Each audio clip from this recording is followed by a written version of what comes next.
Menjelang pelaksana Pilkada aman dan anti-hoax, Polresta Palembang beserta instansi terkait menggelar acara fun bike. Dalam sepeda gembira ini, Mapolresta Palembang memberikan hadiah menarik bagi para peserta fun bike.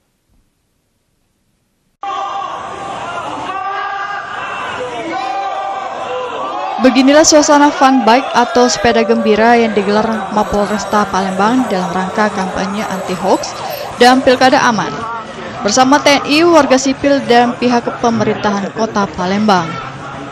Sepeda santai anti-hoax ini juga diikuti ratusan peserta dari berbagai instansi dan masyarakat untuk melawan penyebaran berita bohong atau hoax yang bersifat ujaran kebencian dan sara menjelang pelaksanaan Pilkada. Kapolda Sumsel Irjen Pol Zulkarnain Adinegara mengatakan dirinya meminta kepada masyarakat agar bersama-sama melawan berita hoax yang bisa menimbulkan perpecahan, apalagi akan berlangsungnya Pilkada di Sumatera Selatan.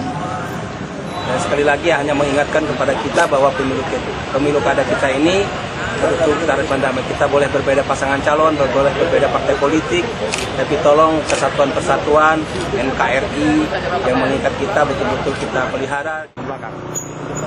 Sedangkan Pangdam 2 Sriwijaya, Majen AM Putranto mengatakan dirinya akan bekerja sama dengan pihak kepolisian untuk menjaga Pilkada aman.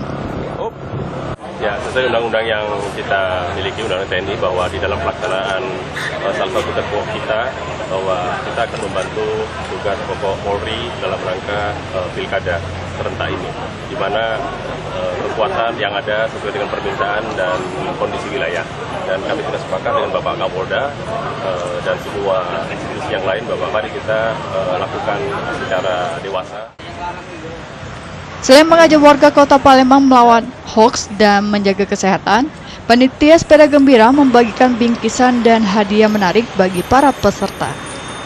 Dari Palembang, Muhammad David, iNews melaporkan.